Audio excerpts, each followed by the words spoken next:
हरिओम. श्री विष्णू सहस्रनाम श्रीराम कोल्हटकर यांनी केलेले निरूपण. स्थविष्ठ हा विराट असे ज्याचे स्वरूप आहे, जो आकाराने स्थूल प्रचंड आहे, असे या नामाचे दोन अर्थ होतात.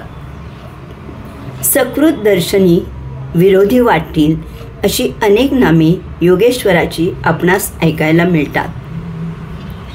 अब्जावधी ग्रह गोल तारे यांचे आकलन करून घेणारी मानवी बुद्धी, तिचे कौतुक करायचे की या अब्जावधी ग्रहगोल ताऱ्यांची निर्मिती करणाऱ्या इंद्रिय मन बुद्धीच्या अतीत असणाऱ्या त्या ईश्वराच्या विराट निर्मितीकडे आश्चर्याने थक्क होऊन पाहायचे असा प्रश्न पडतो. शेवटी मानवाला बुद्धी प्रदान करणारा देखील तोच आहे याचे भान आपण ठेवणे आवश्यक आहे.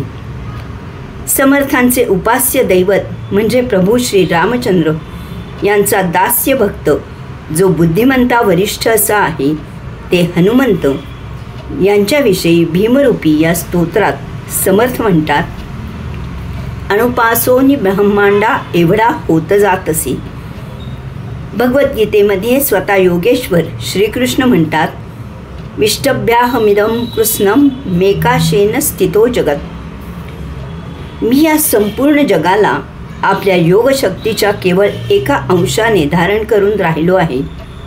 थोडक्यात विराट शब्द देखील तोटका वाटतो की काय असा आपल्याला प्रश्न पडतो. कधीतरी आपण सहल म्हणून समुद्रकिनारी जातो. तो सदैव उसळत असलेला महासागर पाहून आपण स्तिमित होतो.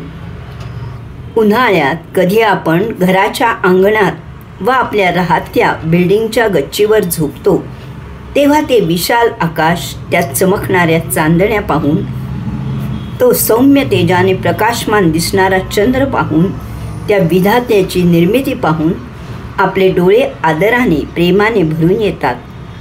ही विराट निर्मिती पाहून या पृथ्वी तलावरच्या आपल्या नगण्य अस्तित्वाची जशी जाणीव होते, त्याबरोबरच आपल्या अर्धा पाऊण किलो वजनाच्या मेंदूत हे सर्व अनुभवायची क्षमता दिली आहे याचेही आश्चर्य वाटते.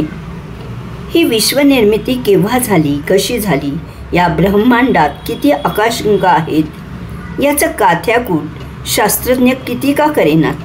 पण सर्वसाधारण माणसाला या तपशिलाकडे दुर्लक्ष करून आचार्यांच्या भाषेत एवढेच म्हणावेसे वाटते की मी देखील त्या विराटाच्या निर्मितीचा एक भाग आहे. चिदानंद रूपम शिवोहम शिवोहम. हरिओम.